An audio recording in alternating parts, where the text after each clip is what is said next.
Guys, so Mr. Kim is about to put the Westinghouse gyro back together. This will take about 15 minutes. So. We'll see how much patience I have to hold the camera then, because I would like to think that there would be a lot of people really interested in watching this, but we'll see how much stamina I have. That's what she said.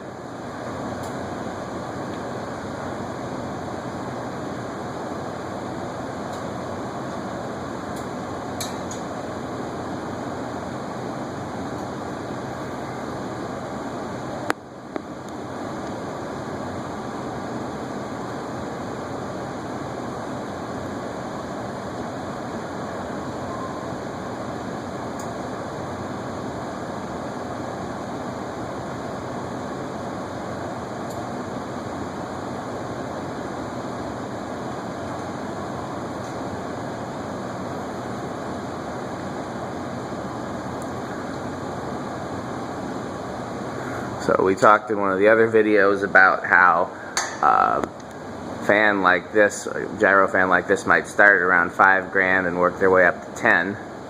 So if anyone was interested in working on these, I definitely wouldn't start there. I'd start with like it's a stamped steel Westinghouse. Work your way up. These are the motor at least is similar in these as to just even the Bakelite Westies are similar. I actually really like those Bakelite Westies with the black plastic blade and the black steel guard. I think I talked about it in the video, I don't know if I ever told you, Mr. Kim, that my first brass blade desk fan was a 6-blade stamped steel Westie. I bought it from a local theater company for 25 bucks, and they'd use it as a prop in some plays. So that's one of the desk fans that, even though I don't collect desk fans anymore, I'll never get rid of that one.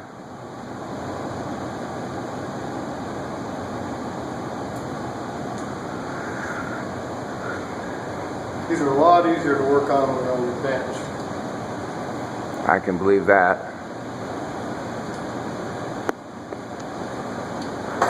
Would we be better off just taking it down, putting it back together on the bench, and then probably. Ask me that again if it falls.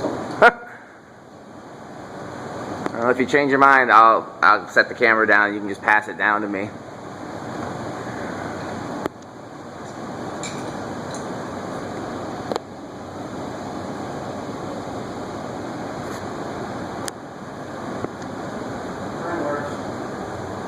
Okay, but how do you know that one's not mine? I said, how do you know that one's not mine? Oh, I thought you said mine works. You said sign works. Yeah. Both of them? I said one. So Then why are you in here? I figured you might test my own.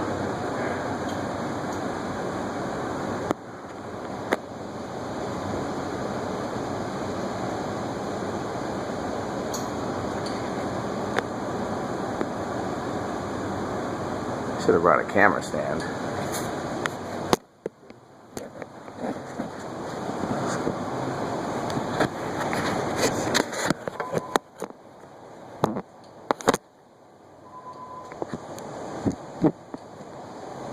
Okay. That's not too bad, actually.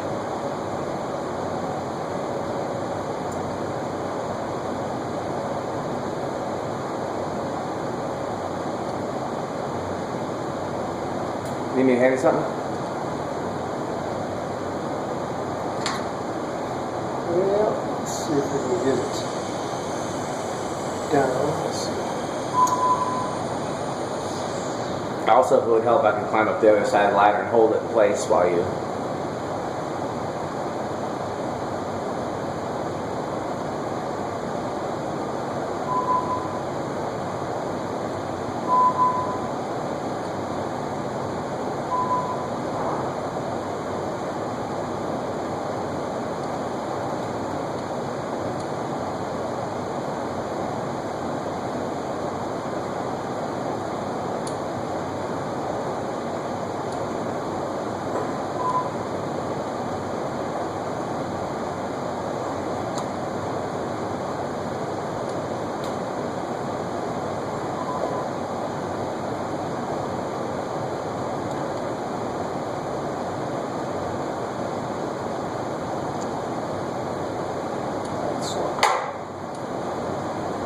is the hard part.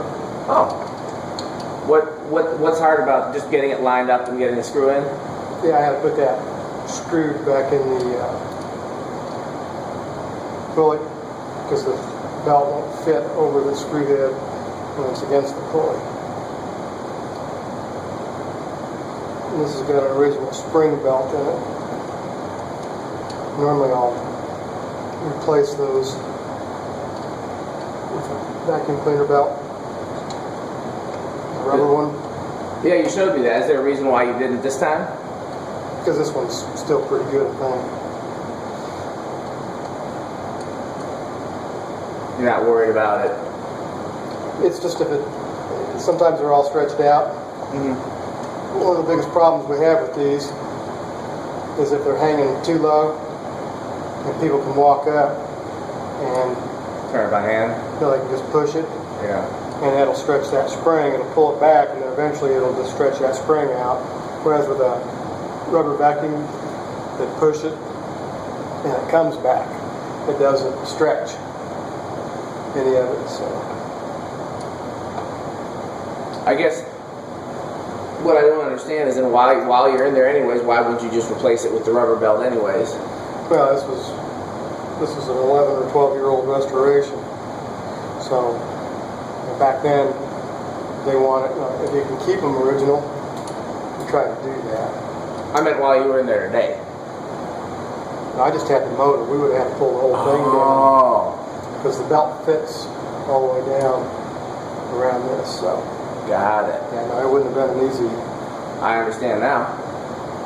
fix. I'm trying to keep from having to pull it down. Next time, anybody that's watching that comes on the group trips, next time you come, please, big thank yous to Mr. Kim for helping us get all these gyros going. I was not expecting this week to be able to power anything downstairs, so it was just a real pleasant surprise that, you know, last time I was here, I kind of mentioned it to Mr. Kim and mentioned it again this time, and he was basically like, well, let's do it. And then we mentioned it to Tom, and Tom was like, let's do it. So it all just kind of happened unexpectedly, and we definitely couldn't do it without him. I don't know if he likes hugs, but any of the kids want to sneak up on him with a hug next time they're here. Beer. Okay, well, if it's kids watching, when you turn 21, buy Mr. Kim a beer, and for any adults watching that come on the group trips, you know, bring them a case. What do you like? What's your kind? What's your drink? Just anything wet and cold. Any beer then? Yeah, any beer. I don't know. I come from a long line of I like Stroh's. what? Stroh's. Stroh's? Yeah, and they just started making it again. I'm not a beer drinker, so I don't know it, but I'll have to ask my dad. I come from a long line of Wisconsin beer drinking, you know, Irish Catholic. There you go. Well, Stroh's is from, I think, Detroit. If your dad's a beer drinker, he'll know. Yeah, my whole family, they're, in Wisconsin, beer and cheese is pretty much the whole culture. But for some reason, I never got into beer. I don't know why. Everybody's like, try it. You try it enough, you'll like it.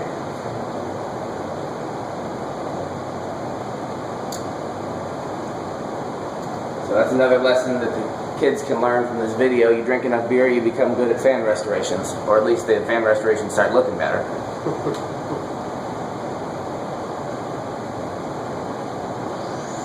Okay, I got needle nose pliers. You need me to grab you one? Yeah, I'll get one. Certain set I need. While you're doing that, so earlier today, Mr. Kim already worked on this one here. I didn't think to film that. I should have. I'm going to do a full demonstration video once all of them are up and working. But this one, one of the motors needed to be realigned, and then it needed some grease for the center part that spins. This one actually didn't need anything. It just there's two brakes on it. You can see the little adjustments for the brakes. He just had to go up there and take the brakes off of it. Now that one works. This one just needed some oil. It works fine, but it worked fine before, but it was clearly dry. And this is the one we haven't got to yet. But we will. I say we, like I'm doing anything more than just keeping them company, but so like I said, I'll do a full demonstration video later. But right here is that one, just to give you an idea.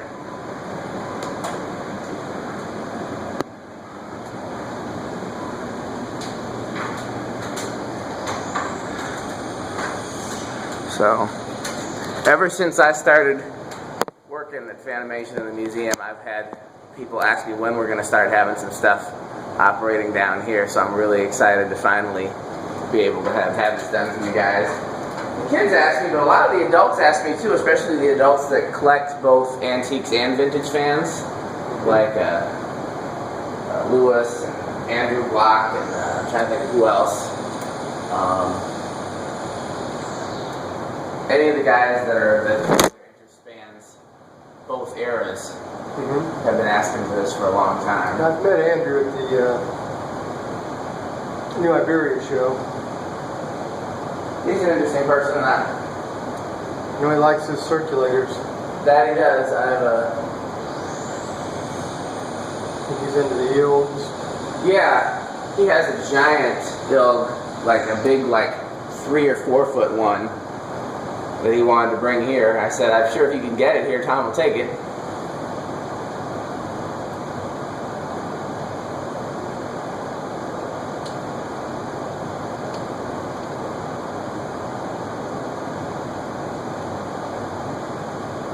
Oh, sorry, I didn't realize the camera fell. Sorry, guys.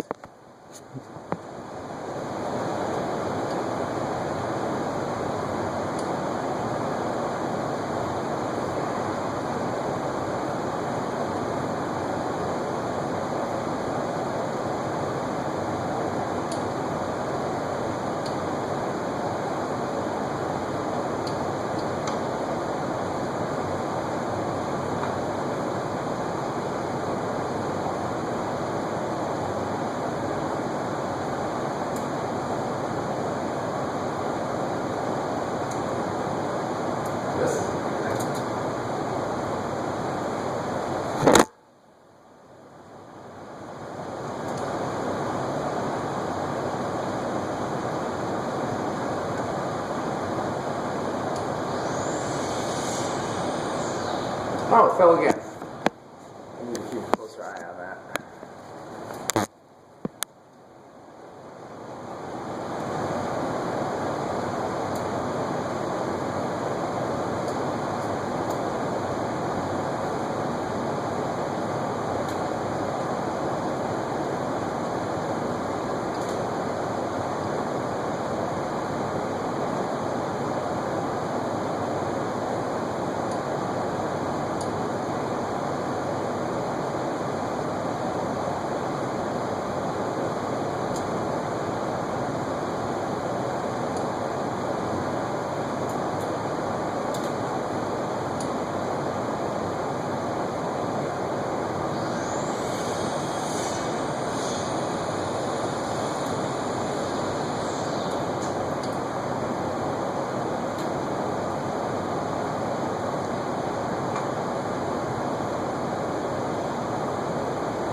Do you have any gyros in your personal collection?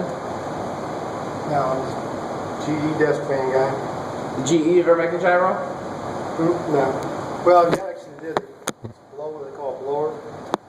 And it's got the arms come out once it gets going. It's really cool. I've never seen or heard of that. That's one of those ones that's rarefied air. Just a couple of people have. Jack Johnston's one. But tell them to bring it.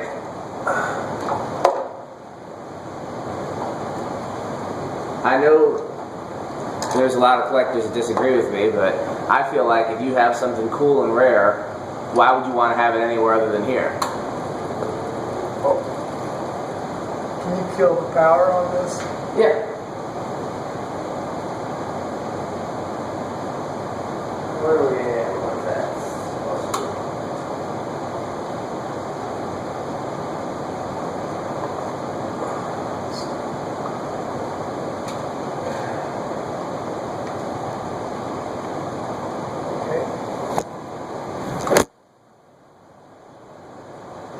Nail it. See what happens. Hold on. Let's get that up. I keep the camera phone keeps falling. Let me put it back so the kids can see and whoever else. Okay, here we go.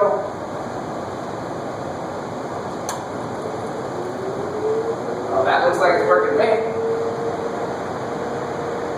That's what it's supposed to do.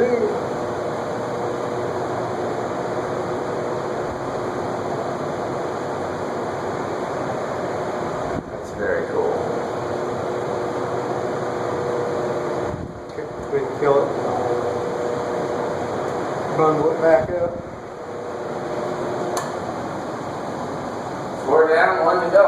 Now see, you'll see one of these motors. See how this one stops and that one continues to go? Yeah. That's because this is the drive motor. They're closer than I'd expect given that. If I put a rubber belt on them, you really notice it. Because this spring belt stretches, and it'll allow just a little bit of slippage.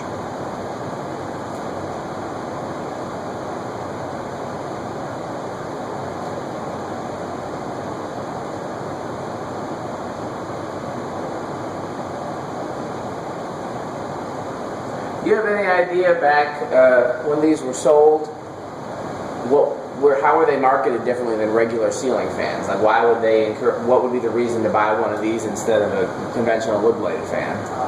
No idea. Although these will blow air, they'll blow all around. Where a ceiling fan just kind of blows straight down. I just wonder, like, if you, let's say you're building a bank or something in 1920, and you want to put some fans in your bank, you go to your local Westinghouse dealer, they want to sell you a Sidewinder versus a Gyro. Why do they sell you one over the other? I'll try to remember to ask Tom, see if he knows. Like I say, these are fans that blow. Mm-hmm. So you can be standing over there, and you'll feel it as it comes around. Whereas if you're standing over here, you're probably not going to feel a ceiling fan. Although the ceiling fan will get the air moving in it. Different airflow pattern. Right. I just wonder if they thought if that was the marketing reason or something.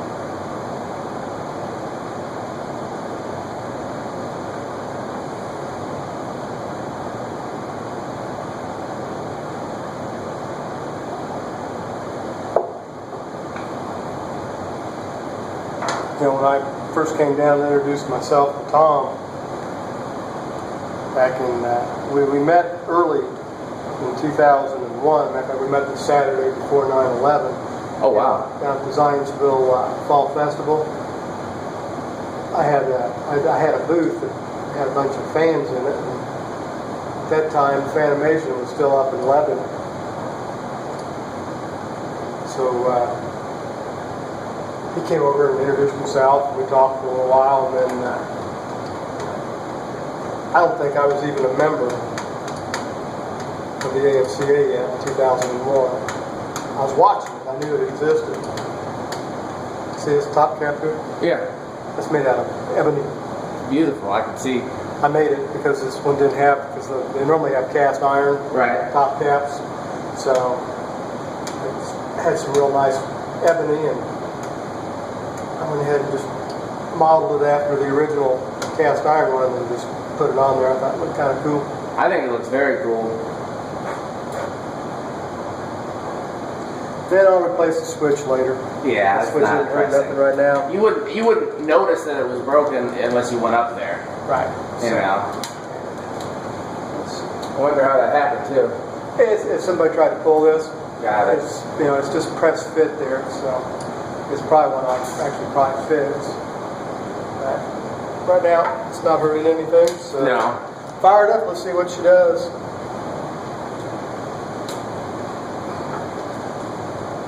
Oh, it's just a beehive.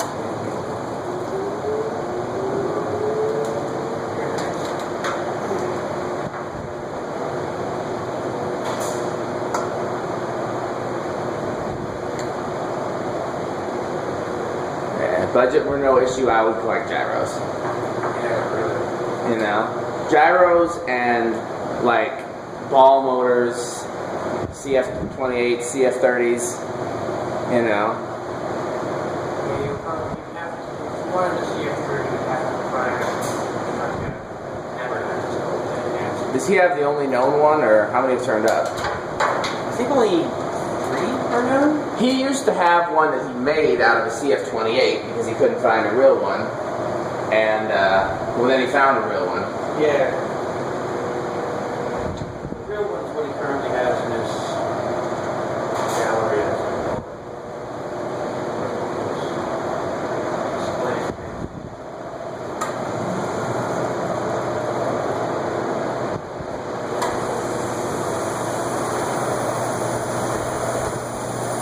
Gotta get much cooler than that. Find that again. Hear that one there?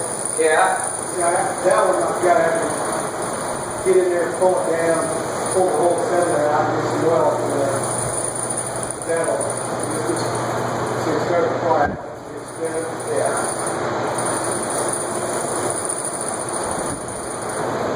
Which one is made for us? That's right, that's it. Let me get some. It gets quiet after a while. Started quiet now. Visual was good because it had breaks on this top two brass pieces. Yeah. Those are screws. They're spring loaded. They push against these 2 wood pads. And like this. This break inside. Correct. Top for a piece. Yeah.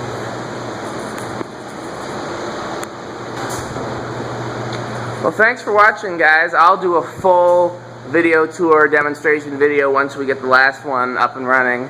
But and thank you, Mr. Kim, not only for doing this project, but also for sharing your expertise. And hopefully you guys can come see this in person. Thanks for watching.